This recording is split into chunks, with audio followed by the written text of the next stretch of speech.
So you were talking about Cabaret. So you want to finish that? Why I chose Cabaret? Yeah. Yeah.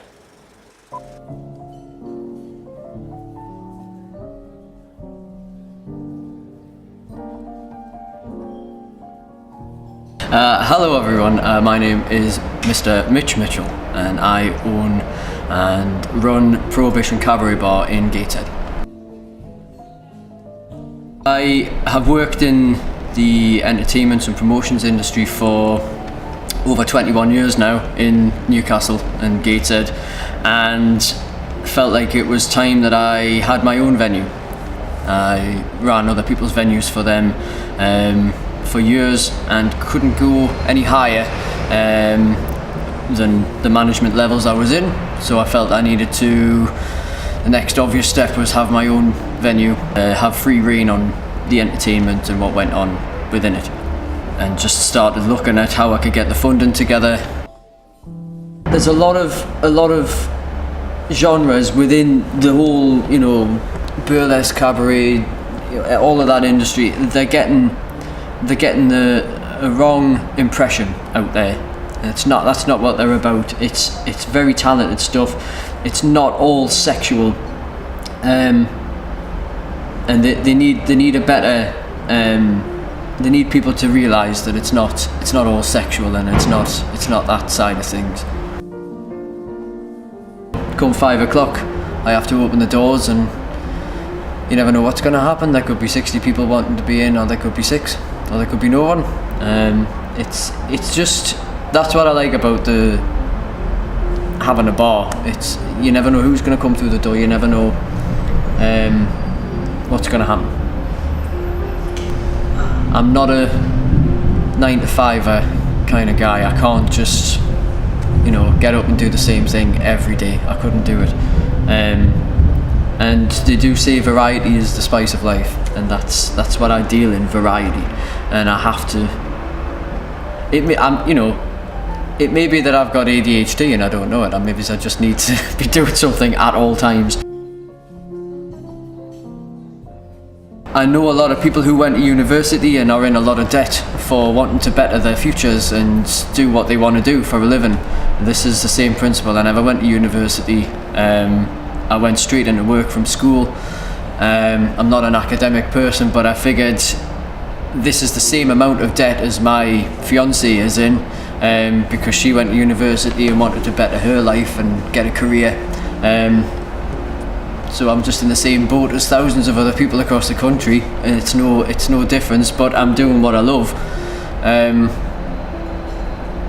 for wanting to try it. I didn't want to get to a point where I didn't try. I didn't want to be 40 or 50 and thinking, I wish I'd tried that. I had everything lined up. So it seemed to be quite a resurgent genre across the entertainment industry, especially in this region in the north. It seemed to be that magic, burlesque, tap dance, rockabilly, rock and roll, people going to swing dance classes, dance DJs, and huge dance acts coming to the region, and people just seem to be getting bored with it. Nightclubs were shutting down across the north, left, right and centre, and the industry was really struggling. New legislations were coming in for nighttime drinking. One of the main reasons I opened the bar was that, like I've said, I wanted people to see things that they might not have seen before. I brought sword swallowers, knife throwers, flame eaters, magicians, hypnotists, drag queens. It had to be different, and it had to be available for the public. I wanted to make sure that whatever people might have perceived cabaret as, or burlesque or variety, it has been a big misconception over the last few years. That needs to be turned on its head. Cabaret shouldn't be a dirty word. It is a bit sort of, risque. It's a bit different, but that's a good thing. But when you're doing something that would have been classed as cabaret or vaudeville in the 1920s, 1930s, That's nothing now. You know, I mean, they did some really risque things back then, and I mean, that was why I liked the 20s and the 30s. That's why I chose this era. That's why I wanted it to reflect the richness and the excitement of the time of the 1920s. Everything that was cool was banned. I love the 20s anyway. I love everything about it. I love the design, I love the suits that guys wore, I love the dresses ladies wore. Everything was a class act. You know, even people that didn't have very much money, they were still in suits, you know, flat caps, but still in suits. And it was all, you know, the cars were amazing, the buildings looked cool, innovation, you know, in technology, in music, in dancing, they were just breaking boundaries. The difference between what I class as cabaret and burlesque to what they might class as cabaret and burlesque, really I focus on traditional and class acts. So burlesque isn't adult entertainment. It is unfortunately classed as adult entertainment, but it isn't. It's an art form. It's a dance. It's provocative. It's enticing. It's designed to have you, you know, on the edge of your seat, and it's not rude as such. It's the art of tease. It's all about the glamour, and you know, you don't give away too much. You don't. It's not just about taking your clothes off to music. And I really must speak up on behalf of nearly every burlesque and boylesque act in this country or all over the world. It's not adult entertainment. It's a dance, and it's not easy to do.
They say that bears have love affairs, and even camels.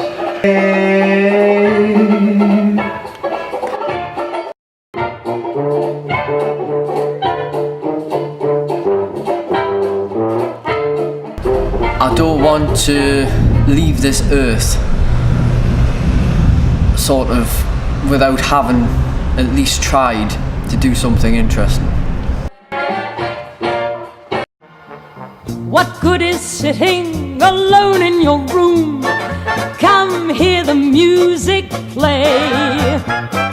Life is a cabaret, old chum. Come to the cabaret. Put down the knitting, the book and the broom. It's time for a holiday.